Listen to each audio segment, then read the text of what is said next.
Hey everyone, welcome back to my channel. So, aside from me being a creature and character concept artist for games and film, I've been a teacher of foundation drawing for more than a decade. And there's a universal thing that all artists must learn, and that is good line work and good line quality. So, regardless of if you're in school, if you're self-taught, these principles that I'm going to show you will help you literally draw anything, and you can make anything you draw look really good. But it all starts with the foundation part. And we're keeping things very old school. So much so that I got a simple number 2 pencil that you can pick up at any local store. And I have some printer paper. Doesn't matter what printer paper you use. If you want a brand, I don't even think this is Hammermill, but I always like drawing on Hammermill. It doesn't matter. Just go find some copy paper and let's go to town. First things first, being comfortable with the image plane that you have in front of you. So my hand is not going to be rubbing against much of this at all. What I am going to have is my pinky be the guide. Now what that means is I get asked a lot, how do you keep your drawings so clean, your work so clean? And 2 things. One, I just keep my palm, this part, the side of it, off of the page. And you can buy some extra covers for your hand that actually work really well. If you don't have that, can't afford it, it's okay. Just try to keep your pinky hoisting your hand up, and it creates some space in between the graphite that you're drawing and the palm of your hand. Because if it's summertime or you got oily skin, you just put some lotion on it or whatever, you're going to start smearing the graphite, and it's not good. Second of all, I avoid erasers. It kind of hinders your design process. You shouldn't be designing with eraser. You should be designing with a graphite or pen. I'm not saying that erasers are bad. No, you can actually do some really cool things with it. But what I'm saying is when you're first learning to draw, you do not want to use an eraser forming a bad habit. That's a different lesson. Let's get into good line weight and line quality. So what are they? So line weight is thick to thin. Pretty simple, right? I just pushed a little bit harder at the beginning of the stroke, and I released pressure as I went along with the stroke. Now, the sharper you keep your pencil, the better the line quality is. Dull pencils make dull drawings. Remember that. We all get that sweet spot at the end of a sharpened pencil when we start shading enough and it flattens out, and it actually looks really good when you shade. But you should only be shading when the actual drawing is done, or better designed than what you started out with. So thick to thin. This is what I had all of my students do over the years, and that is take a sheet of paper like this and literally do 100 of these. Thick to thin, thick to thin. Now, you cannot see the majority of my arm movement because it's off of camera. But, trying to explain it as best I can, I am not drawing with my wrist, and I'm not drawing with my elbow. I'm actually drawing with my shoulder.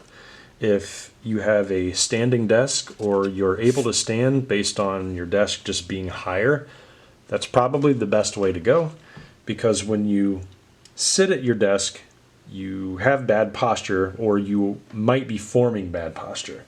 I've caught myself doing this, so I've had to physically make sure that I sit straight up and I can view my picture plane correctly. Okay, so I tilted my paper this way. It's kind of at an angle based on the camera lens.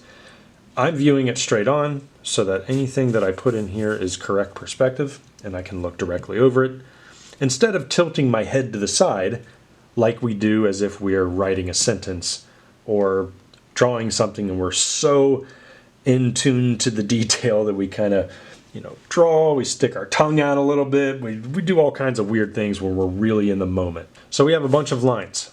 Now if you're following along with me, my suggestion would be just get some cheap paper. You don't need anything super expensive. I draw on more expensive paper. I love Moleskine, but you can get Strathmore, you can get Kansan. They have some, beautiful companies. They have some great paper.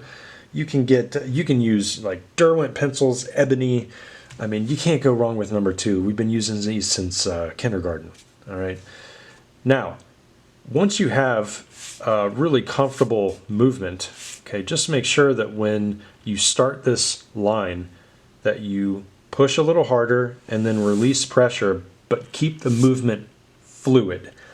What happens is line quality starts to, how should I put it? You start to corrupt your line quality, and that is you get so obsessed about making a pretty line and then releasing the pressure that it's not straight anymore. It looks like a bump, or you're looking at like the surface of a street or a road or cement or something. You have to commit to the movement. So that is boom. And once you get more confident in this, I'll move the paper over here a little bit, you can actually start thick and then go to thin. Look how straight that is. Now, it's not perfectly straight. I'm not using a ruler. But when you use your shoulder, you sit up straight, you use your pinky as a guide, and you rest it across that page, and you keep doing these until the mechanical movement becomes second nature. This translates to everything else you will ever draw.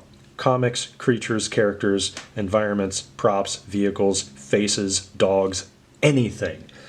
Because the pressure that you apply and your ability to release that pressure, guess what? That's what shading is. That's all it is.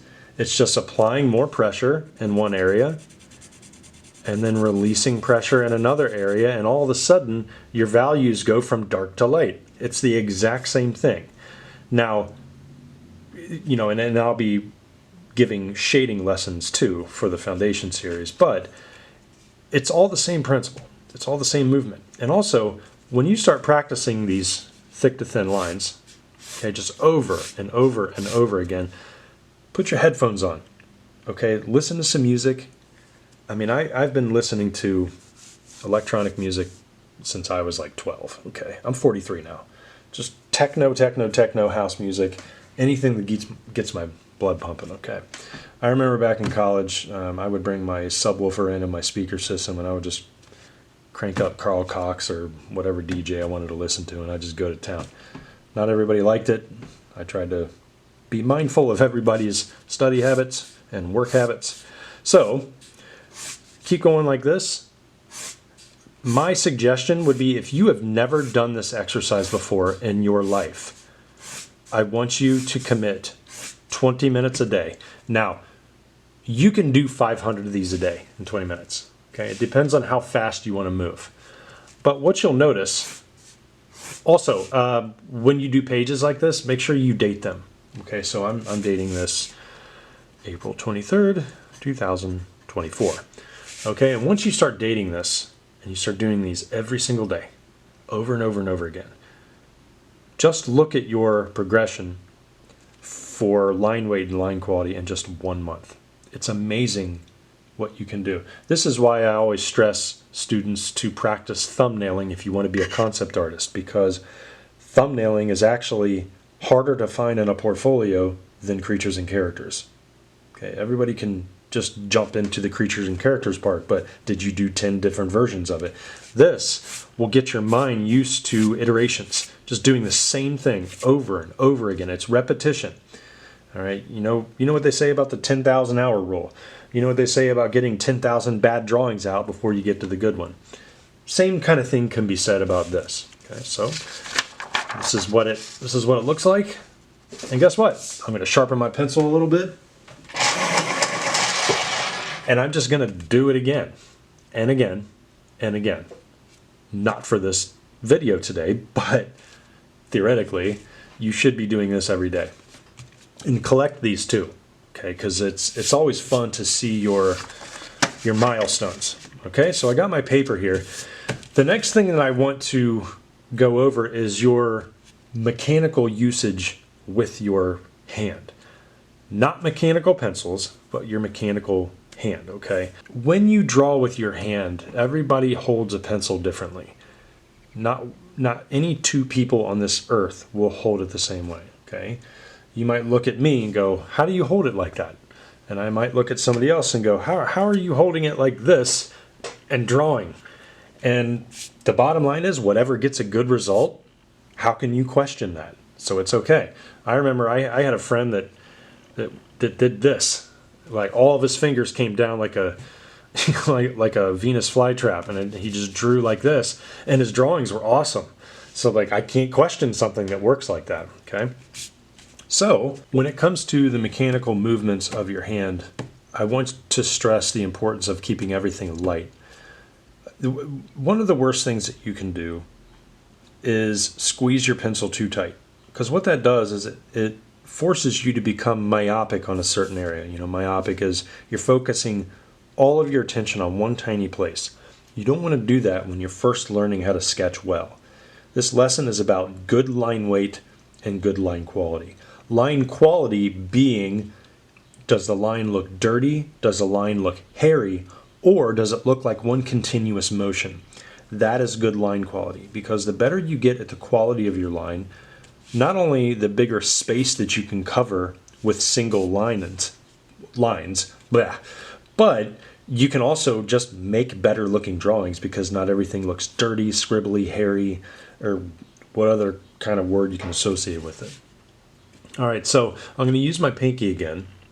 All right, and then I'm still going to use my shoulder, but I'm not going to go with a straight line anymore. I'm actually going to start using curves. This pinky is really handy when it comes to curves, because your shoulder is already a rounded joint. So rounded movements come more naturally, okay? So that means just start doing arcs like this. And what I'm doing is I'm starting light, barely touching the surface, and then I'm getting light, dark, light. So it goes light, dark, light, light, dark, light. And how I'm doing that is I'm simply just starting the stroke off as lightly as possible, with my pinky being the guide. Notice how my ring finger is not even touching the pencil. It's just floating, okay? And again, everybody is physically built differently, so you could be pushing the pencil with different finger pads than what I'm doing, okay? But what I like doing is I just like holding it loosely like this, so I'll have my pointer finger, my middle finger, and my thumb. And then, I mean, I have a callus on my ring finger because the pencil has rested there over the years. And I'll just go light, dark, light, light, dark, light, light, dark, light, like this, over and over and over again. We're not drawing ovals, ellipses, or circles, or spheres. We're just practicing the rounded movement. This is another type of mechanical movement that you need to get your brain accustomed to making, because not only does this help you draw hair, it actually does help you draw spheres, because with a sphere you can go over and over and over and over again and be able to keep your pencil located in the exact same spot. That's when you know that you have at least semi-mastered the ellipse, the circle, or whatever you want to call it, okay? Of course, the ellipses and circles are different. But with an ellipse, the same principle applies. That arcing movement, you could do this really quickly and keep the pencil in the same spot over and over and over and over again. You get faster and faster and faster, and I barely went anywhere outside of my original stroke. All I did was thicken it. Now, there is something to be said about knowing when to stop that movement. You know it's time to stop when you have connected everything. Okay, now, when it comes to previous lesson, which I encourage you to watch, about designing creatures using spheres, when you first start out a sphere and you connect it and it's still light, that's when you should stop, because that's only it's like a guide for what you're going to draw on top of it. But anyway, the arcs, it's the same thing. Okay, I'm not even resting my pinky on the page now. I'm just blowing it over. It's going to help you draw fur. It can help you draw whimsical, wispy shapes if you're doing trees, leaves, foliage, like it doesn't matter. Okay, and the same principle applies with different types of arcing movements. Okay, so let's say I wanted to go up here and do something that's squiggly, but I don't want to walk the squiggly line over, because then it just looks dirty and unfinished, and it just looks like I was freaking out from start to finish about that line looking good. Instead, you do this, like that. And you just keep going. Just loose, just loose. It's not all going to be the same, but look at the space that I was able to take up with just those quick gesture lines. Okay, it formed like a large S. Now, when I brought all of these lines together, they're not all sitting on top of each other in the exact same place like a perfect S. No, it's getting your coordination down, all right? Because one of the other important things about sketching and making it look good and good line quality is your ability to duplicate the same strokes over and over again to fill an area up. This is why practicing this type of stuff translates into making shading look really good. Because you can take your pencil like this, and the better you get at shading, the easier it is keeping the strokes close together. Versus shading and just, you can't stop getting gaps in between each stroke. And then your shading looks like crap.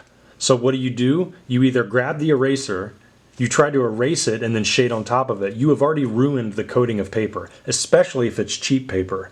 If it's expensive, you can get away with erasing at least 2 to 3 times and still shading on top of that erased area, and it still looks good. But just remember, you need to use the eraser sparingly, because if you did your job correctly, you won't need it. I still need the eraser. Okay, when I'm doing a very long drawing, more than 5-6 hours, I will need it at some point because I'm putting more time into the sketch. I'm perfecting more of it. I will screw up. Something won't look right. But when it comes to sketching fast like this and getting things done quickly, stay away from the eraser. What I just did here was some really fast gestural lines. And then I also showed you how to do the arcing movements like this. We're going to go back to the next page. See, this is why it's good using practice paper like this. Okay? And if you take my private mentorship, which you can DM me on our Discord, just look at the description and the links in the description below this video, and join our Discord. We got people joining every single day.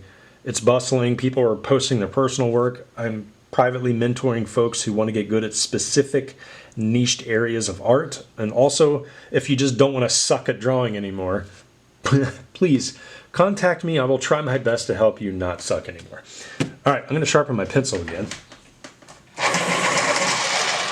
Okay. You know, it's weird.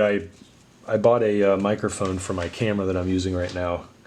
It turns out the particular camera doesn't take mounted mics, but the camera has a built-in mic. So if it's working well, let me know in the comments below. I always love reading that stuff. I try to get better with my channel, get better with my teaching and speaking and subject matter and all that.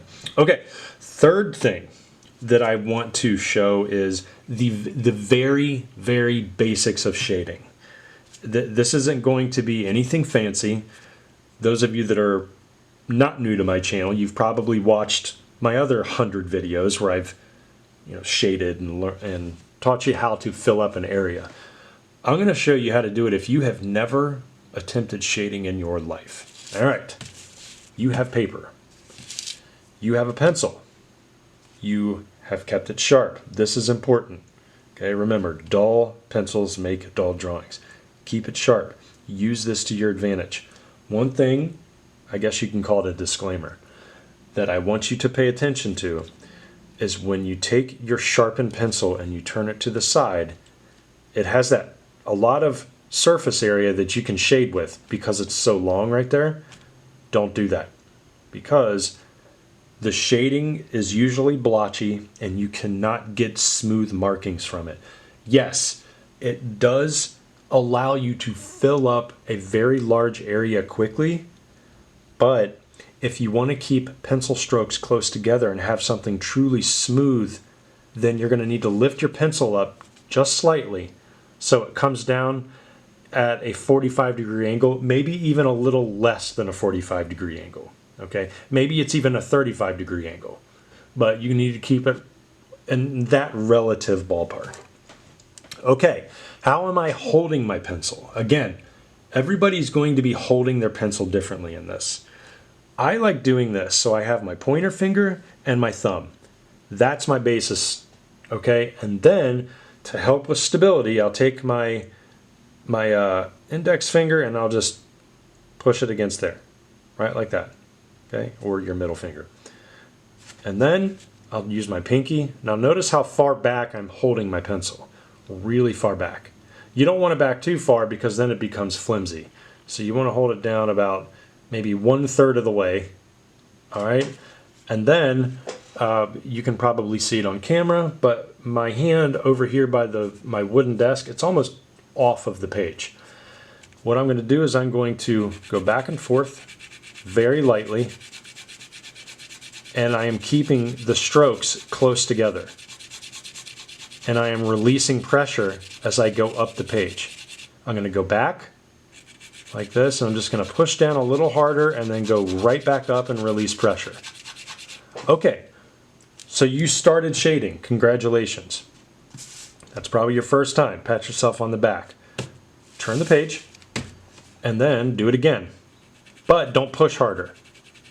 Just lightly fill in the areas, keeping your strokes close together. Right, like this. Now, why don't you push harder?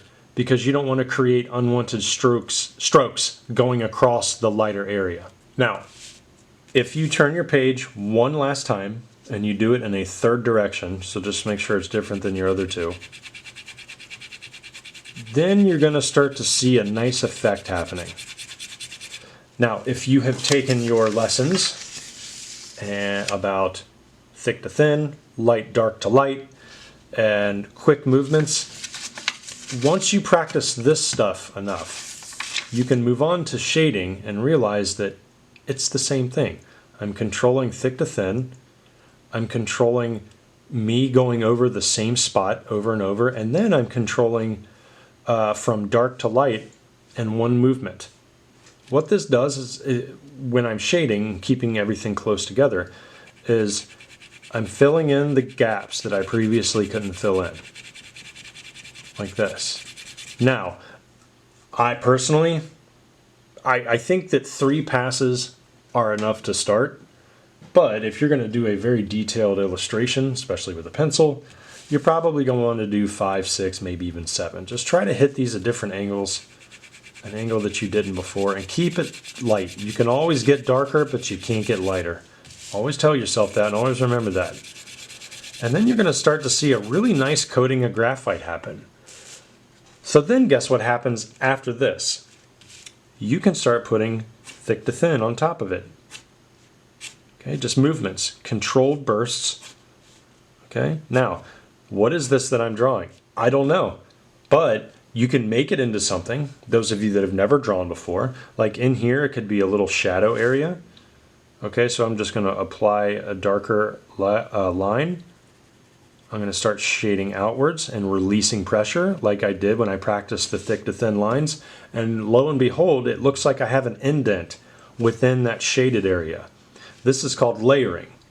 You definitely want to get good at layering if you want realistic sketches. I'm going to do it again. I'm going to go inside there. It looks like it's a little notch or a hole. And then I'm just going to hold my pencil at the most comfortable angle right here. Now my arm is still poking forward, okay? I'm not twisting my arm or anything like that. You don't want to make yourself uncomfortable when you sketch. Which actually brings me to a little extra point that I want to make, and I've mentioned this before in other videos. The reason it's a good idea to physically turn your sketchbook or your paper and not your arm is because each individual person perfects a certain movement and a certain angle with their arms in order to make the best lines possible. So with me, I draw a certain way and it's comfortable for me. If you force yourself, like if you have a good drawing and you start it out and everything's great and all of a sudden there's a certain angle that you know is uncomfortable when you move your arm in that direction, but you have to shade it, why would you put yourself through hell and try to turn your arm and do all kinds of crazy stuff? Just turn the paper. That way your arm is still locked in place to give you the best line. Just keep drawing at that angle. Just turn your page and then you're done. All right. That way you can look at your drawing from start to finish and know that there's no iffy areas. Everything was crafted to perfection or at your best ability. So like for me, whenever I draw, I'm right-handed. I don't like going from bottom right to upper left. I don't like that movement. It's uncomfortable for me. The only way that it's actually remotely comfortable is if I'm shading and I kind of have my arm tilted back a little bit and then I just move upwards. But when it comes to straight lines, I mean, you'll get better at it over the years, over the weeks, months, years of drawing, but there's no reason to make it harder on yourself. Just work smarter, not harder.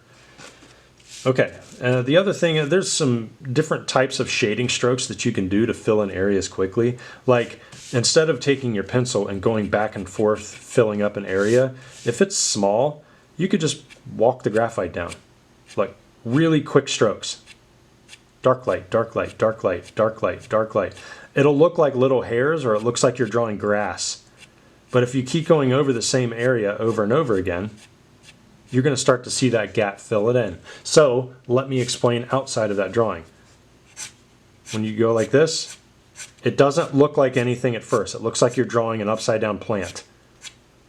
But if you start in that same spot and you start walking out your thick to thin lines and keep the same pressure from start to finish, which you'll still be practicing with, you're going to start to see all the little gaps start to fill in. And then, lo and behold, your graphite, well, I'm sorry, your gradient is looking better. To the point where it almost looks even. And you just keep walking it like this. And then it looks pretty nice. Now there's still some gaps in here. Then you could just turn your paper, take your pencil, and just walk some graphite over top of it at different angles. Fills in the gap. Again, keep it light and work yourself to a darker gradient. Okay, turn it around again. Keep doing that. And there you have it. Okay. There it is. So it kind of looks like fireworks, huh? Or like those little troll dolls that have the hair popping up. I hope you enjoyed those very, very basic beginner line movements. Now, I encourage you to watch me sketch using printer paper, #2 pencil, and I'll just be sketching away, putting in all my knowledge that I've learned with drawing, and I hope you enjoy it. And if you have enjoyed this video, just please give it a like, comment below. I would love to hear your opinions about it. Without further ado.